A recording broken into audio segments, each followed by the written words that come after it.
Hi, everyone, and welcome back for another exciting week of Español. It's hard to believe that we are here in Capítulo 11, Chapter 11, El Carro y la Tecnología. It feels like we were just getting started together the other day. But as we take a look at El Carro y la Tecnología, cars and technology, our learning objectives guiding this chapter, we would like to see that you can identify vocabulary related to cars, driving, technology, and just the internet in general, texting, slang, all those kind of things. Um, our major grammatical points for this chapter are that you'll be able to differentiate successfully between the preterite and the imperfect tenses in Espanol, which we've kind of been building up to, right, all semester. Also, I'd like for you to be able to differentiate successfully between por and para, and demonstrate understanding of the difference in stressed possessive adjectives and pronouns. That's our goal. You're also going to be, just in general, creating some sentences using the preterite and the imperfect, describing your own use of technology, and then investigating how technology is used in the Spanish-speaking world as well. So let's get started here talking about some vocabulary related to cars. So as we go through, I'd like for you to take a moment to repeat with me. We have las partes del carro, the parts of the car. Very good. El carro, the car itself. El coche, also the car. And fun fact, depending on the country that you visit, you hear carro, you hear coche, and you hear auto. It just depends on where you go. We have los frenos, which are brakes. El capo, if you think about el capo, the capo of the car is literally the hood, or it kind of looks like the word cap. So it's the cap over your engine, and capo, the hood. We also have el motor, the motor, el motor, pretty obvious. La llanta down here. La llanta is the wheel. El parabrisas is the stopper of breezes, literally, also known as the windshield. El parabrisas.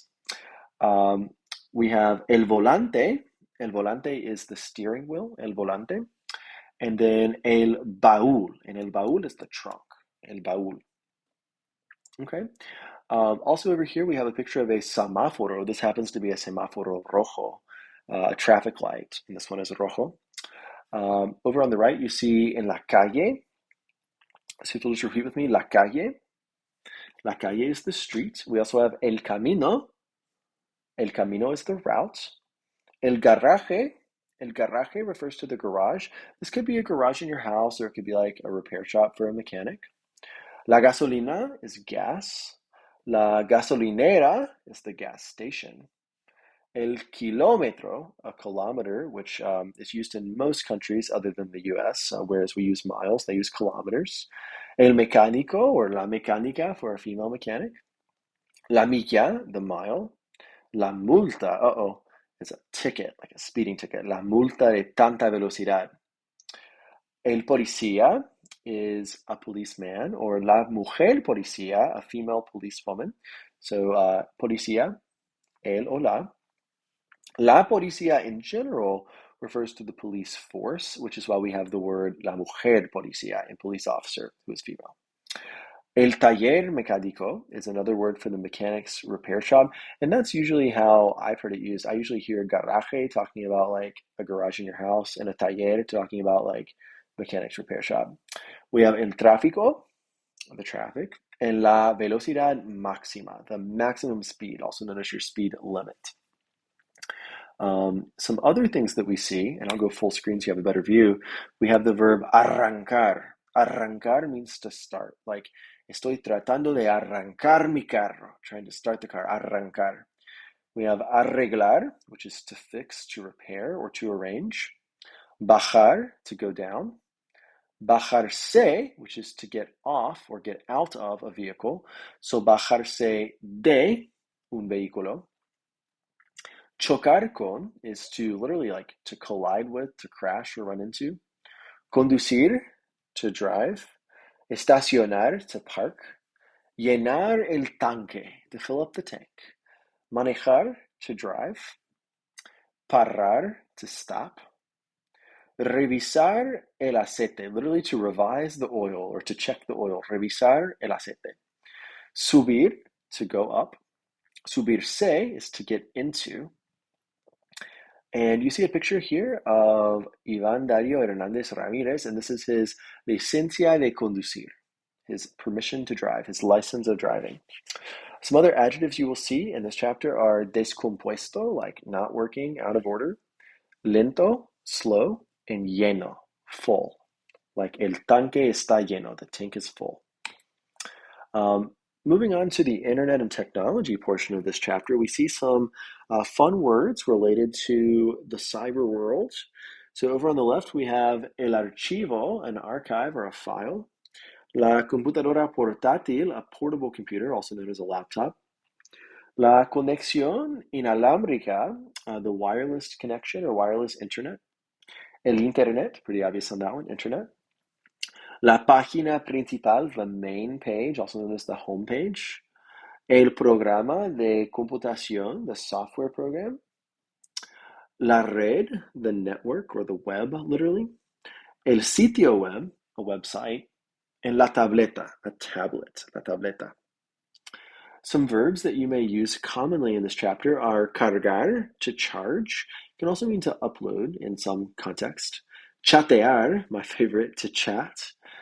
Conectarse a internet, to connect to the internet. Descargar, to download. Escanear, to scan. Guardar, to save or store. Imprimir, to print. And then over on the right, you see some awesome photos. We can describe each of these pretty easily. We have la pantalla, the monitor, the computer screen. La computadora, just being labeled as a whole, the computer. La impresora, the printer. El ratón, literally the rat, or we call that the mouse of the computer. El teclado, the keyboard. La cámara digital, a digital camera. El televisor, a TV. And la calculadora, a calculator. So some fun computer and internet words for you there. In general, about tecnología, technology, we also have some more specific words that are useful, like la aplicación is an app. You can have an aplicación móvil en tu teléfono. El buzón de voz, the box of the voice, literally your voicemail box. El cargador, your charger, el cargador. El control remoto, your remote control. El mensaje de texto, a message of text, also known as a text message. El navegador GPS, your GPS. El puerto USB, a USB port. El radio, the radio. El teléfono celular, your cell phone. We also have some common verbs here. Apagar, to turn off. Funcionar, to function or work. Grabar, to record. Llamar, to call. Poner in this context, instead of being to put or to place, is actually to turn on, poner. Prender can also be used for to turn on as well. Sonar is to ring. And it does have a stem change from O to UE. And then finally, textear, to text. These are some common words you may use in this capítulo. So what I'd like to do, I want to take a moment to give you an opportunity to practice with some of these words. So the title here of this activity is Problemas con la computadora. Problems with the computer. And we're going to be working on our reading comprehension standard, going through and trying to fill in these various blanks using something from the word bank. As you do so, it's important for you to take a look first at the words in the box and make sure you know what they mean. So let's take a moment and do that. We see el archivo, the file. Arreglar, to fix or repair. Descompuesto, it's broken, it's not working currently. Funciona, to function. La impresora, the printer. Imprimir, to print. Llamar, to call.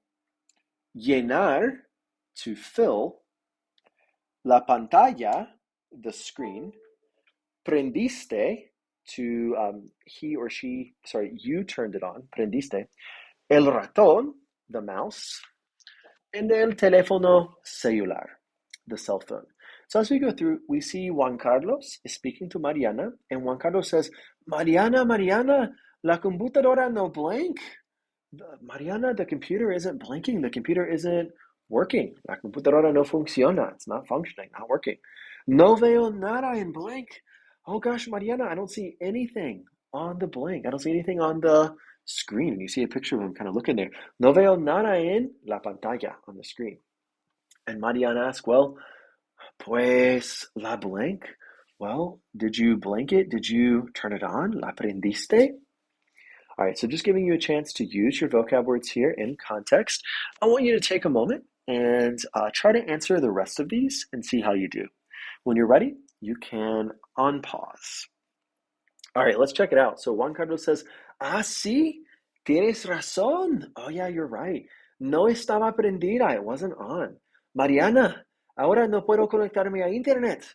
Mariana, now I can't even connect to the internet. Parece que el sistema de conexión inalámbrica está blank. Mariana, it seems that the Wi-Fi connection is blank. La conexión está descompuesto. It's not working. It's broken. ¿Sabes cómo lo puedo blank? Do you know how I can blank it? Do you know how I can fix it? ¿Cómo lo puedo arreglar? And Mariana says, ay, mi amor, oh, my love, si quieres, if you want, yo puedo blank a la compañía de internet para ver qué pasa. If you want, I can blank the internet company to see what's happening. I can call the internet company. Yo puedo llamar a la compañía de internet para ver qué pasa. And Mariana says, well, mientras tanto, creo que es mejor que uses blank para conectarte. Well, given all this, I think it's best that you use the blank in order to connect. I think it's best that you use your teléfono celular, your cell phone, to get on the internet. And Juan Carlos says, sí, gracias. Bueno, ahora sí estoy conectada. Okay, thank you. Yes, now I am connected. Voy a blank el trabajo para mi clase de historia. I'm going to blank my work for the class for history. Well, I'm going to print my work. Voy a imprimir mi trabajo para la clase de historia. Pero, Mariana, ¿dónde está blank? I'm going to print my work, but Mariana, where is the printer? ¿Dónde está la impresora? And Mariana says, ay, lo siento. Esa sí que está descompuesta. Uh-oh, looks like that's broken too. Pablo la está arreglando. Pablo is fixing it. No sé cómo vas a imprimir tu trabajo ahora. I don't know how you're going to fix how you're going to print your stuff or your trabajo, your work now. I don't know how you're going to print your work for history class now. And Juan Carlos says, no te preocupes, don't worry. Voy a guardar blank para imprimirlo en la universidad. I'm going to save the blank to print it at the university. Well, I'm going to save the file. Voy a guardar el archivo. And Mariana says, qué buena idea. Okay, so the goal here is just to give you some reading comprehension practice, let you practice implying these vocab words, make sure you got them all down. As we move into our grammar topic on Gramática 11.1, this is probably the most important grammar topic of the semester and one that we've kind of been building up to all along. So you learned about the preterite for several chapters in a row. Last chapter, we taught you the imperfect and its conjugations. And now we want you to know how to differentiate between each of these tenses. Now, these are the two past tenses in Spanish. And really, it's just the context that helps you decide which one to use. So basically, I'm going to tell you what the book says, and then I'm going to give you a little trick that I have to help you remember, okay? So basically, we use the preterite to express actions that are viewed by the speaker as being completed. So Manuel estacionó el coche. Manuel parked the car. It is done, it is parked, it is in the space, we are ready to get out and go somewhere. We also use the preterite to express the beginning or ending of an action. So, la película empezó a las 9. The movie began at 9. It can only begin one time. It began at 9. Same for ending. Ayer terminé el proyecto. Yesterday, I finished the project. I can only finish it one time. And it's over. It's done with. I turned it in on D2L. To narrate a series of past actions or events. So kind of think about this like as a series of events. So like Manuel paró el coche, abrió la ventanilla y saludó a Sara. So Manuel, he parked the car, he stopped the car. He opened the window and he said hello to Sarah. He greeted Sarah. So sort of a series of events in the past. That's the preterite. We use the imperfect when we want to describe an ongoing action in the past when we don't really know when it began or when it ended.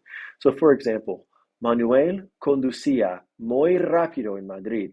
Manuel was driving very fast in Madrid. Like when though? Was it last week? Was it last year? Was it like when he was a teenager? Like we don't know. He was driving fast. There's not a lot of detail, but we know it was in the past. So imperfect. Sara esperaba en el apartamento. Sara was waiting in the apartment. Again, when was she waiting? Was it on Friday night? She was waiting on her boyfriend to get there? Was it like 10 years ago? She was waiting on somebody, like a moving truck to arrive? Like, we don't know. So, a little bit inspecific there. We also use the imperfect for habitual or recurring actions. So, like, cuando era joven, jugaba al tenis. When I was young, I used to play tennis. Well, I played tennis a lot. I was on the team, right, all the time, going hard. So, we don't know exactly when it happened. It's just habitual and ongoing. Juanjo siempre revisaba su correo electrónico a las 3. Juan always checked his email at 3 o'clock, right? It's habitually. Every day at 3, he did that. We also use the imperfect to describe physical and emotional states or characteristics. So la chica quería descansar, se sentía mal y tenía dolor de cabeza. She really wanted to rest.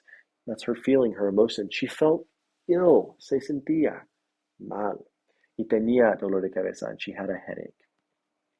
Also, just descriptions in general. Ellos eran altos y tenían ojos verdes. They were tall and they had green eyes. Just a description in the past. And estábamos felices de ver a la familia. We were so happy to see the family. So we were happy. In this case, that's our emotion. Okay. So a lot of times when you see the preterite and the imperfect together in the same sentence, which actually happens like all the time, usually the imperfect is describing an ongoing action, what was happening, while the preterite is describing an action that interrupted something else. So, for example, escuchaba música cuando sonó el teléfono. I was listening to music when the phone rang. Well, I was listening, was or were-ing. There's my imperfect tense verb. It's ongoing. And I was listening when the phone rang. Well, how many times did it ring? Only once, but its ringing interrupted my listening to music. So, escuchaba was listening, that's imperfect, but rang one time, that's the preterite, and it interrupted my listening to music. Let's look at another example kind of like that. Sara leía una revista cuando llegó Daniel. So Sara was reading a magazine when Daniel arrived. Well, she was reading a magazine. That's an ongoing action. It was happening. And she was reading it when Daniel arrived, ed. So was or wearing versus ed. Daniel's arriving interrupted Sarah's reading of the magazine. She stopped when he got there. So some various uses. You also see the preterite and the imperfect used together a lot in stories, in the news, when people are telling events. Very, very common to see that. The imperfect usually provides some kind of background information for you, like the time, the weather, and the location, whereas the preterite is usually going to indicate the specific event that occurred. So, like, eran las 2 de la mañana, it was 2 in the morning, y el detective ya no podía mantenerse despierto. It was 2 in the morning, and the detective just could no longer maintain himself awake. He could no longer stay awake. Se bajó lentamente del coche.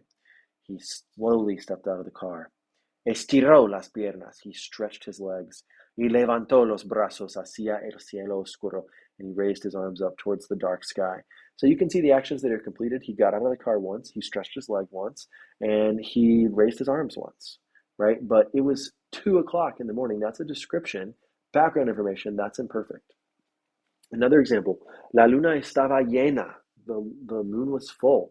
Okay, that's a description about the weather, kind of. It's just background information. Y no había en el cielo ni una sola nube. There wasn't a single cloud in the sky. Again, weather, background info.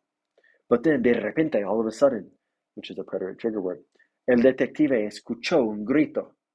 Oh no. All of a sudden, the detective heard a scream. So we kind of hear these commonly mixed together in stories. So now I want to kind of summarize just for a moment the reasons why you have the preterite and the reasons why you have the imperfect. And what I usually do for my students, I'm a big believer in acronyms. They help you remember things. So I made an acronym for the preterite and another acronym for the imperfect. And I just want to talk to you about both of them. And I think they might help you just remember when to use each one. Okay, so for the preterite, we use the acronym BOIST, BOIST, like that word moist that people hate, but with a B. In this case, the B of BOIST stands for the beginning or the ending of an action, which is always preterite. And you use verbs such as comenzar, to begin, empezar, also to begin, or terminar, to end. So the beginning or ending of an action. The O of BOIST stands for one-time expressions, things that happen only once. And you already learned these trigger words in a previous chapter, but when you see one of these, you know you're always going to use the preterite for that verb. So, ayer, yesterday. Anoche, last night. Anteayer, the day before yesterday. La semana pasada, last week. El mes pasado, last month. Or el año pasado, last year. All of these words imply something that's completed and finished. So, ayer yo comí el bistec. Yesterday I ate a steak. Yesterday it's over. The steak has been eaten. It is gone, right? La semana pasada yo miré una serie nueva en Netflix. Last week I watched a new series on Netflix. It's over. It's done. I've already watched it. That was last week. It's done. It's the preterite. It's a completed action. So BOIST, the B, beginning or ending actions. The O, one-time actions. The I stands for interruptions, and we kind of alluded to this earlier. The ongoing action, remember, is imperfect, whereas the interrupting action is preterite. It actually caused the other action to stop. So yo miraba la televisión cuando mi esposa llegó. I was watching TV when my wife arrived. Man, my watching TV was interrupted by my wife's arrival. As soon as she walked in, I turned off the TV, started talking to her. It was the ongoing action was watching. I got interrupted, ed, preterite. So the interrupting action, the I of BOIST, is preterite. Finally, the S stands for a series or sequence of events. So one thing happening right after the other. So for example, yo fui a Starbucks, yo estudié español, y yo hice mi tarea. So I went to Starbucks, I studied some Spanish, and I did my homework. Boom, boom, boom. Just like that. And finally, the T stands for transition words. When you see one of these, you also know we're using the preterite. So primero, first, segundo, second, tercero, third, luego and entonces both mean then, and por fin and por último both mean finally. You know when you see words like these that you're using the preterite. They give you some transition words. So everything we previously said, just kind of organized for you here into an acronym. BOIST, beginning or ending, one time, interruptions, a sequence of events, or transition words. So let's pause and practice. These are all preterite, but I want you to tell me why. Give me a reason from BOIST. Ayer yo hice la tarea. Yesterday I did my homework. Gosh, why is this one BOIST? Well, yeah, it happened only one time. It was yesterday. It's done. Número dos. Tú fuiste al mercado, compraste comida, regresaste a casa y cocinaste la cena. So you went to the market, you bought food, you returned home, and you cooked dinner. Why is this one BOIST? Yeah, it's a sequence of events. They happen one right after the next. Número tres. Nosotros terminamos de jugar. We finished playing. Why is this one preterite? Yeah, beginning or ending. It happens only once. You also might even argue one time. It's over. We finished. Número cuatro. Primero, él fue a la escuela. Luego, aprendió matemáticas. Y por fin, regresó a casa a hacer la tarea. So first, he went to school. Then he learned math. And finally, he returned home to do his homework. Why is this one preterite from BOIST? I would take two reasons here. You might have said it's a series of events, which I see, but I was going for more of T here, the transition words. We have por primero, luego, por fin, but I would accept both answers. And número cinco. Ellos leían cuando el teléfono sonó. They were reading when the phone rang. Notice rang is underlined, not were reading. So it rang, correct? This is the I of BOIST, the interruption. The phone's ringing interrupted their reading. Okay, So for the imperfect, we were using voiced for the preterite. For the imperfect, we have another acronym, and that acronym is UTOAD. A little strange, I know, but UTOAD, UTOAD. The U stands for used to, which we know is the imperfect's translation. And all these trigger words we talked about in our last chapter help you know when to use the imperfect. These are words like siempre, always, nunca, never, todos los días, every day, cada año, every year, cada verano, every summer. Really anything with the word cada, since it applies habitual actions. Cada viernes, cada lunes, cada sábado, cada Navidad. And finally, cuando yo era niño, when I was a little boy. Childhood is always imperfect as well. So the U of UTOAD stands for used to. The T stands for the time. This is like literally you're looking at the time on the clock, giving those background details like eran las 10 de la noche. It was 10 o'clock at night when blah, blah, blah. Eran is going to be the imperfect there. It was 10 at night because you're telling the time. The O stands for ongoing events. So when something is going on and another action interrupts it, the ongoing action is in the imperfect. So kind of like before, I was watching TV when my wife arrived. I was watching, was or were. That's my ongoing action. That's the imperfect. The A of UTOAD stands for age. This is just literally describing someone's age, how old they were when something happened. Yo tenía 10 años. Yo tenía 20 años, whatever. And finally, the D stands for description, referring to what people or things used to be like in the past. So, él era guapo y alto. He was tall and good looking. All right, so just like we did with the preterite, I want to give you a chance to practice with the imperfect. These are all imperfect, and I want you to give me a reason why from UTOAD as to why the underlined verb is using the imperfect tense. Okay, so número uno. Eran las 4 cuando tú llegaste. It was 4 o'clock when you arrived. Well, it was 4 o'clock. We're talking about the time. That's right. So time, always imperfect. Ellos tenían 8 años cuando el 11 de septiembre ocurrió. So they were 8 years old when 9/11 occurred. Well, they were 8 years old. We're talking about their age. Very good. Número 3. Nosotros siempre tocábamos el piano. We always used to play the piano. Well, 2 reasons. Siempre is a trigger word for the imperfect, so there's that. And tocábamos, we always used to play. It's used to. Número 4. Tu gato era simpático y grande. Your cat was nice and fat. That's a description in the past. We don't know how long it was nice, how long it was fat. Maybe he lost some weight. Maybe he stopped being nice. We don't know. And número 5. Ellos leían cuando el teléfono sonó. They were reading when the phone rang. Well, were reading, was or were, that's my ongoing action. All right, so here's where it gets tricky. I've given you 5 sentences now. I've given you 2 options to choose from in each sentence. You've either got to choose the preterite and the imperfect, and I want you to give me a reason why from voiced or UTOAD. So for example, número 1. Yo siempre hacer la tarea. I always to do the homework.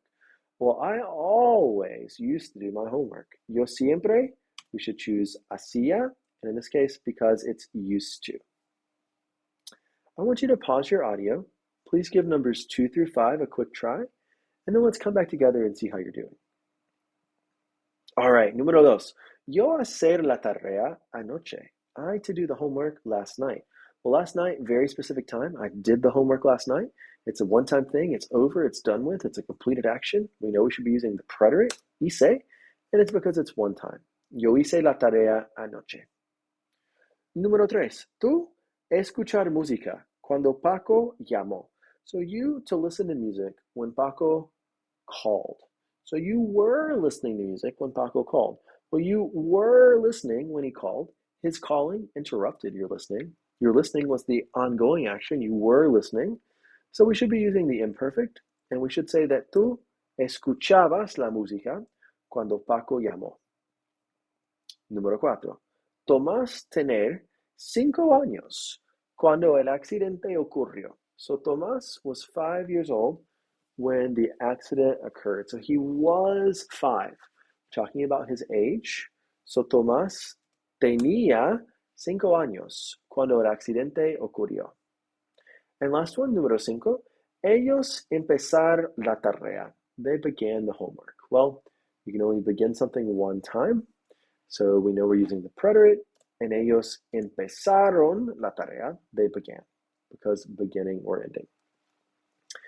Okay, I hope you're beginning to feel better about the preterite or the imperfect. I'm going to give you a chance to practice a little bit more, this time in the context of a reading passage. So unfortunately, it tells us we're reading about un trágico accidente, a tragic accident. And these are mixed together. You have verbs in the little corchetes there, and you need to go through and conjugate your verbs in either the pretérito or the imperfecto. So número uno, ayer en la mañana. Yesterday morning, haber un trágico accidente en el centro de Lima. Oh my gosh, yesterday morning, there was a tragic accident in downtown Lima. So how many times did the accident happen? Once. When did it happen? Yesterday. All right, so we know we should be using the preterite, and the preterite of haber is irregular. It becomes, very good, hopefully you're saying hubo. Hubo un accidente trágico. And there was this tragic accident in downtown Lima. Cuando un autobús chocar con un carro. When a bus collided with a car. Uh-oh. So how many times did it collide? Hopefully only once. It's a completed event. It's over and it's done with. When the bus collided, ed, we're going to take chocar and say that the bus, that it collided. Cuando el autobús chocó con un carro. Let's do a couple more, and then I'll turn you loose to try on your own. La mujer que manejar el carro, morir al instante. Uh-oh. The woman that to drive the car, to die instantly. Well, the woman that was driving the car died instantly. Okay, so she was driving the car, was or were. We know that's my ongoing action. And ongoing actions, was or were, should be imperfect. So we take manejar, we chop off our AR in manejar, and we should say la mujer que manejaba el carro. She died instantly. Well, unfortunately, her death happened only once. And that's not unfortunate. Unfortunately, her dying interrupted the driving of the car. That was the unfortunate part. But yes, her death also happened once. So either way, no matter how you look at it, either interruption or one time, it's going to be preterite. We take morir and we say that she died. However, as we conjugate morir in the preterite, we know that morir normally has a stem change from O to UE, which means, and it's an IR verb, which means in the preterite, instead of changing from O to UE, it's just going to change from O to U. So we get murió, murió. Okay, I want you to take a moment and pause your audio. Please try to work out the rest of these questions, numbers 5 through 14, and see how you do. All right, let's check your answers. Número 5. Los paramédicos llevaron al conductor del autobús al hospital porque tener varias fracturas. So the paramedics carried, or they brought, the driver of the bus to the hospital because he had various fractures. Well, how long did he have those various fractures? We don't know. It's kind of a description. It's kind of a background information in the story. So he had various fractures. We take tener, conjugating it in the imperfect. We chop off our ER, and we say porque tenía varias fracturas. Su estado de salud es todavía muy grave. His health status is still very serious, very grave.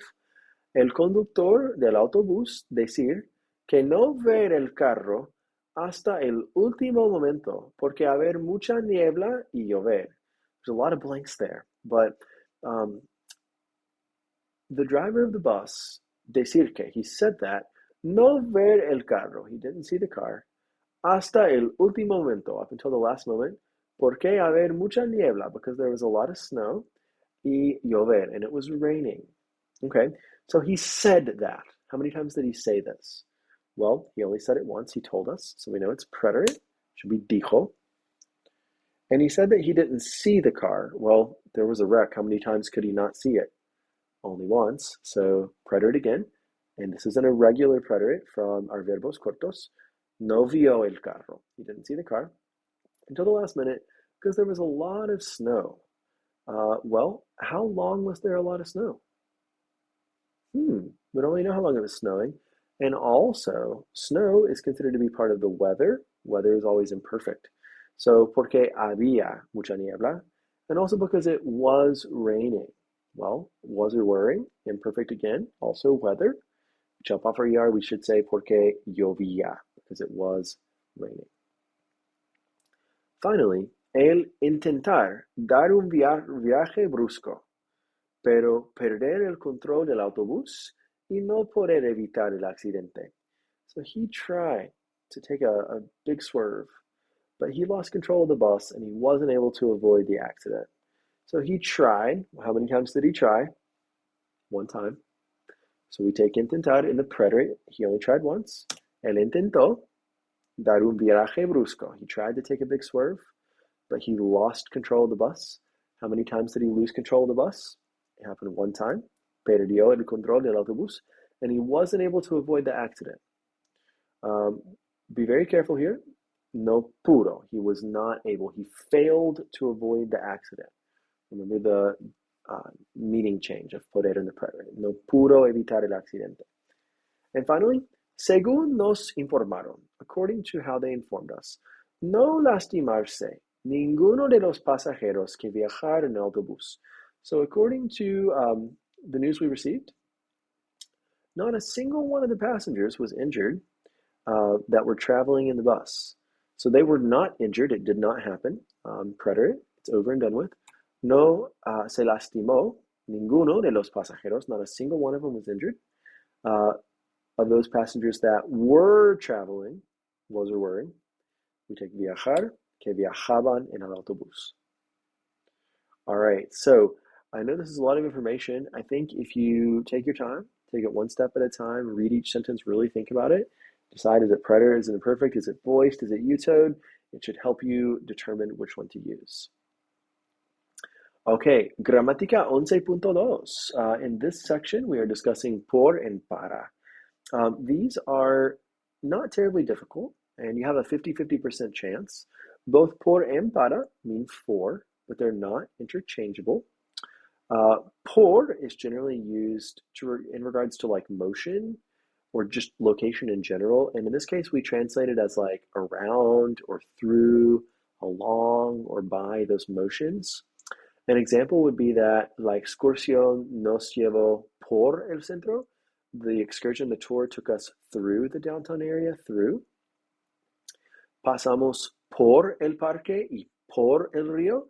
We passed by the park and we went along the river. So again, all those motions through, around, along, by, those are going to be por. We also use por for the duration of time or duration of an action. So estuve en Montevideo por un mes. I was in Montevideo for a month, the duration of time. Juanjo estudió por la noche. He studied during the night. So in this context, por is translated as for, during, or in. We also use por for the object of a search. So vengo por ti a las 8. I'm coming for you at 8 o'clock. Vengo por ti.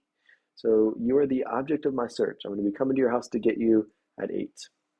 Or another example, Olga Lucia fue por su cámara. Olga went for her camera. The camera was the object of her search. Fue por su cámara. We also use por for the means by which something is done. So like you might translate this as like via or by way of. So ellos viajan por la autopista. They traveled by highway, by way of the highway or via the highway. We also use por for exchanges or substitutions. Le di dinero por el cargador. I gave you money for the charger. This was an exchange. You gave me a charger, I gave you some money. Another example, cambiamos este carro por uno nuevo. We changed out this car for a new one. So literally an exchange. I gave you an old car, you gave me a new car.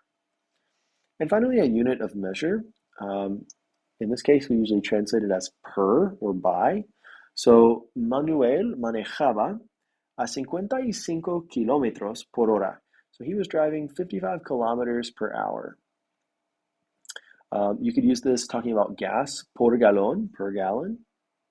Some other common just por expressions that are always used are por aquí, around here, por ejemplo, for example, por eso, therefore, or that's why.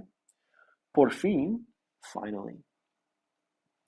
One little small just tidbit of grammar. When you're giving an exact time, we use de instead of por. So like you probably remember this from Spanish 1. Llegué a las 10 de la noche. I arrived at 10 at night, de la noche, instead of por la noche. You can say por la noche, but not with a specific time. It's more like, me gusta estudiar por la noche. I like to study at night. We don't really have like a specific hour. If you do have a specific hour, an exact time, you're going to use de. Otherwise, just por. Okay, on the flip side of that, we use para when we're talking about destinations. So salimos para Mérida el sábado. We're leaving for Mérida on Saturday. Mérida is our destination in this case. Voy para el banco. I'm going for the bank. In this case, the bank is my destination. For deadlines or specific times in the future, él va a arreglar el carro para el viernes. I like to think of this as kind of like a deadline. So he's going to fix the car by Friday. Friday is his deadline to fix the car. We also use para for the purpose or for a goal, and it's usually accompanied by an infinitive. So, Roberto estudia para ser mecánico. Roberto is studying to be a mechanic. Para ser, in order to be, literally. We also use para for the purpose of a noun or a verb. So, es una llanta para el carro. It's a tire, it's a wheel for the car. Una llanta para el carro. Or uso mi celular para ver mi correo electrónico. I'm using my cell phone in order to see my email, in order to read my email, para ver. We use para for the recipient of things, like the recipient of gifts. So, compré una calculadora para mi hijo. I bought a calculator for my son. My son is the recipient of the calculator. We use para for comparisons to larger groups or for just opinions in general. So, para ser joven, to be young, él es demasiado serio. He's too serious. Or para mí, in my opinion, esta lección no es difícil. This lesson is not hard. So, para mí, in my opinion. Or para ser joven, comparison to a group. Finally, we use para for employment. So, Ana trabaja para telecom. She works for telecom. Telecom is her place of employment. Okay, so this is where things get fun. You can swap out por and para in the exact same sentence, and it's totally correct. It just changes the meaning of the sentence. So this is where getting them right really matters. For example, caminé por el parque. I walked through the park or around the park. But caminé para el parque. I walked toward the park. Another example, trabajó por su padre. He worked in place of your dad. He worked on behalf of your dad. But trabajó para su padre. He worked for your dad, aka your dad is his boss, owning the business. Se exhibió por todo el pueblo. It was shown throughout or around the whole town. Or se exhibió para todo el pueblo. It was shown for the whole town. So, just some minor differences there. This is why it matters which one you use. Let's let you practice a little bit with por and para. So again, we have a little reading paragraph. I want you to decide which one you think should be used, either por or para. We'll talk about them. Let's do a few together, and I'll turn you loose. So this passage is about un viaje a Buenos Aires, a trip to Buenos Aires. And you're using either por or para. So it tells us, el mes pasado, mi esposo y yo hicimos un viaje a Buenos Aires y solo pagamos $2,000 blank los paisajes. So last month, my husband and I took a trip to Buenos Aires and we only paid $2,000 for our tickets. In this case, I'm giving you $2,000, you're giving me some tickets. This is an exchange. In this case, we should use por. $2,000 por los paisajes. Estuvimos en Buenos Aires blanco una semana y exploramos toda la ciudad. So we were in Buenos Aires for a week and we explored the whole city. We were there for a week. A week, that's a period or a duration of time. So we should use por una semana. Durante el día, caminamos blank la Plaza San Martín, el microcentro y el barrio de La Boca, donde viven muchos artistas. So during the day, we walked blank el San Martin Plaza, the micro center, in the neighborhood of La Boca, the mouth, where a lot of artists live. So in this place, we walked through La Plaza, por La Plaza. All right, so you've seen an example here of what I'd like for you to do. I'd like for you to please pause your audio, practice the rest of these, and we'll talk through them all. All right, so número cuatro. Blank la noche. Fuimos a una tanguería, que es un tipo de teatro. Blank ver a la gente bailar tango. So blank the night, we went to a tangueria, which is a type of theater, in order to see the people dance. So for the night or during the nights, again, a duration of time. During is usually translated as por.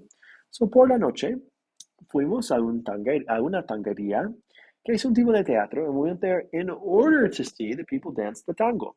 So we went there in order to see. Remember, para is always exclusively translated as in order to. Para ver. 2 días después, 2 days afterwards, decidimos hacer una excursión, blank las pampas, blank ver el paisaje y un rodeo con gauchos. So 2 days afterwards, we decided to take a trip to make a little excursion through Las Pampas in order to see the landscape. Para ver un paisaje. So we're going through Las Pampas, por, and we're going there in order to see the landscape. Para. Blank eso, just pause there. We know we have a set idiomatic expression. Por eso, therefore, alquilamos un carro y pasamos unos días muy agradables. And we passed some days very agreeable, very nicely. El último día fuimos a Galerías Pacífico, blank comprar recuerdos, blank nuestros hijos y nietos. The last day, we went to Galerías Pacífico in order to buy some souvenirs, para comprar recuerdos, and we're buying the souvenirs for our children and our grandchildren. So in this case, the souvenirs are there for them. They're there as recipients of them, para nuestros hijos y nietos. Finally, compramos tantos regalos que al regresar tuvimos que pagar impuestos cuando pasamos blank la aduana. So finally, we bought so many presents that upon returning, we had to pay taxes or duties when we passed blank customs, when we passed, good, through customs, por la aduana, por. All right, so one last little practice activity. These are not quite in the form of a story, but you are still reading and deciding. So, número dos. Necesitas conexión inalámbrica, blank conectarte a internet. So you need Wi-Fi, blank to connect to the internet. You need Wi-Fi in order to connect. We know that in order to is translated as para, always. Número tres. Entraron blank la puerta. They entered blank the door. Well, they came in through the door. They entered through the door. We know any of those motions are always por. Entraron por la puerta. Okay, give you one last chance to please pause your audio and give these a try. When you're ready, you can unmute. All right, let's check them out. Número cuatro. Es un pasaje blank Buenos Aires. It's a passage through Buenos Aires. So again, through, we should say, oh wait, I'm so sorry. I read paisaje, passage. Es un pasaje. It's a ticket. Blank Buenos Aires. It's a ticket for Buenos Aires. In this case, Buenos Aires is our destination. So we should say para. It would help if I could read. Para blank arrancar el carro, necesito la llave.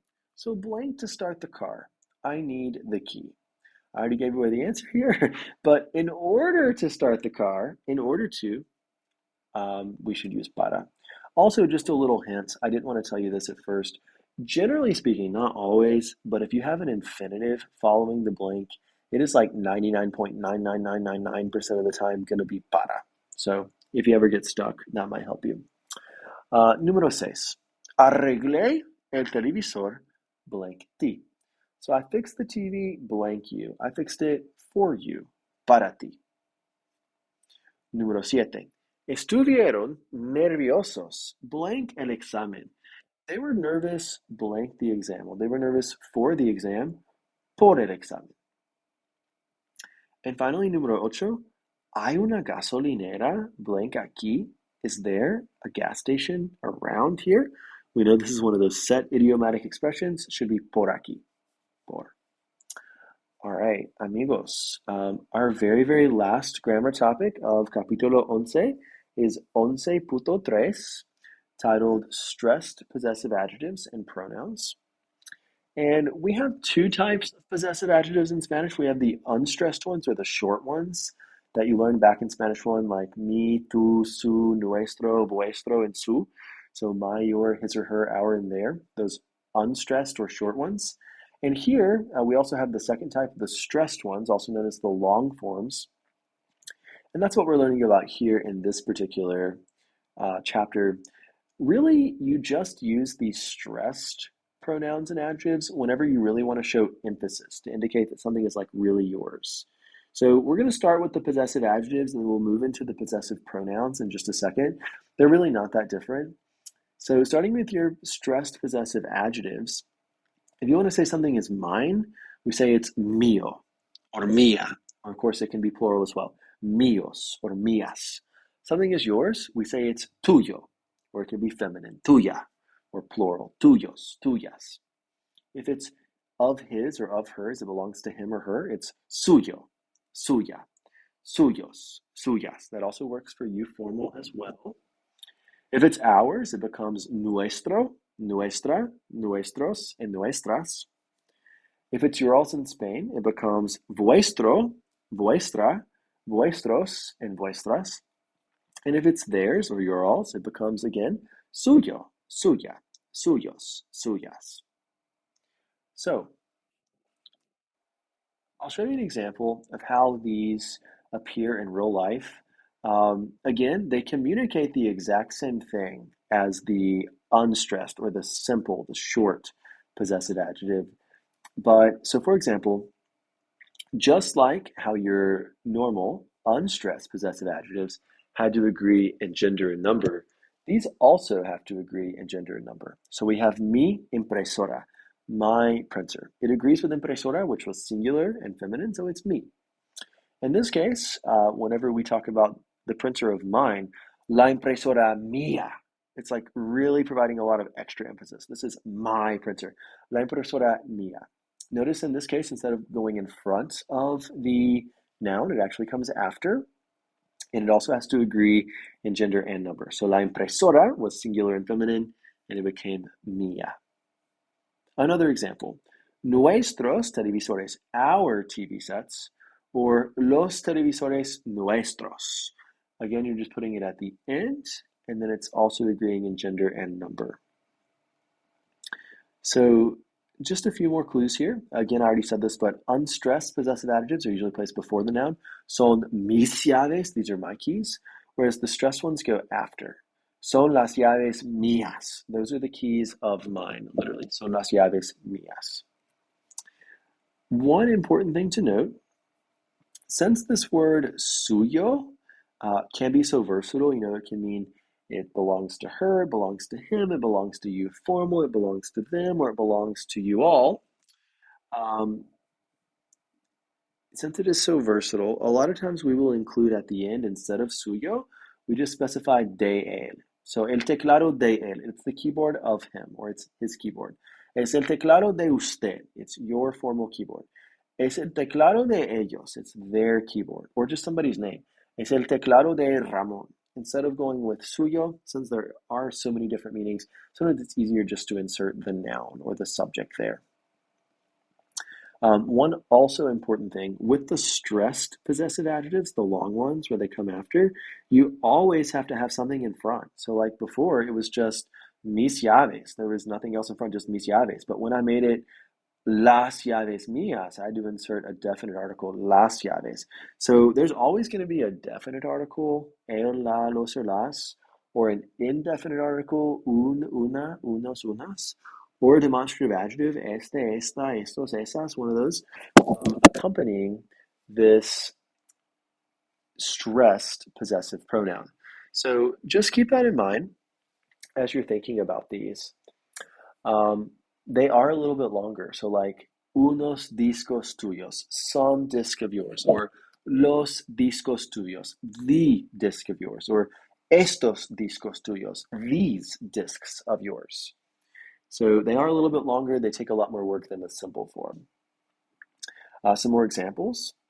When you respond to a question with a stress possessive adjective that uses some form of ser, you typically omit the definite article like el or la. So the question was, ¿Es suya esta cámara? Is it yours, this camera? Is this your camera? And no, no es mía. It's not mine. It wouldn't be wrong to say no, no es la mía, but it would just shorten it as much as possible. No es mía. It's not mine. Generally, we use these possessive pronouns when we want to replace a noun and a possessive adjective. So these usually have the same forms as your stress possessive adjectives, and they're preceded by a definite article. Okay, so we've been talking about possessive adjectives. Now we're talking about possessive pronouns. So just want to make sure we have that clear distinction here.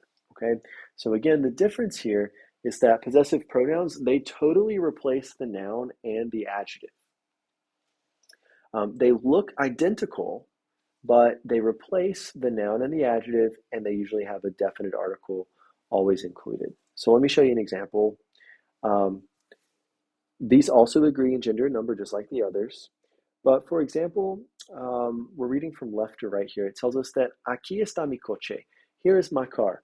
¿Dónde está el tuyo? Where's yours? Well, we didn't come right out and say, where's your car?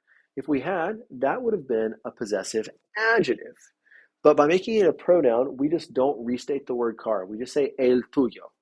Literally, where's the of yours? So here's my car, mi coche. ¿Dónde está el tuyo? Where's the car of yours, el tuyo? We totally omit the noun. We don't repeat coche, but we still make it agree with coche. And he responds back and says, oh, el mío está en el taller de mi hermano Armando. So mine is in my brother Armando's shop. Well, mine, el mío, again, they didn't come out and say coche again, my car, but we know el mío, we're talking about the car of mine, el mío. It's implied. It still agrees with coche, even though we didn't explicitly state that. Here's another example. ¿Tienes los archivos de Carlos? Do you have Carlos's files?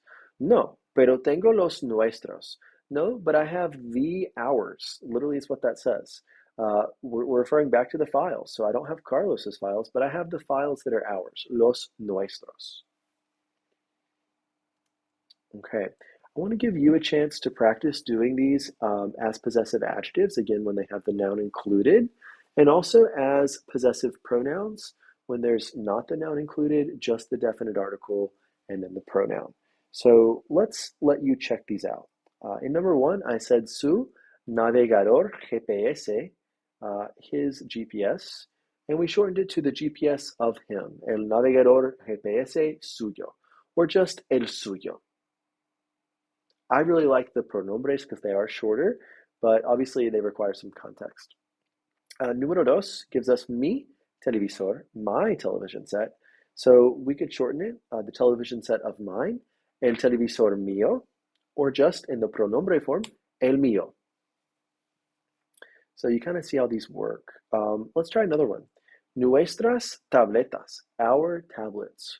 Well, we could shorten even further by saying the tablets of us, las tabletas nuestras, or just las nuestras. All right, I'd like for you to please pause your audio and practice giving these a try with numbers 4 through 10.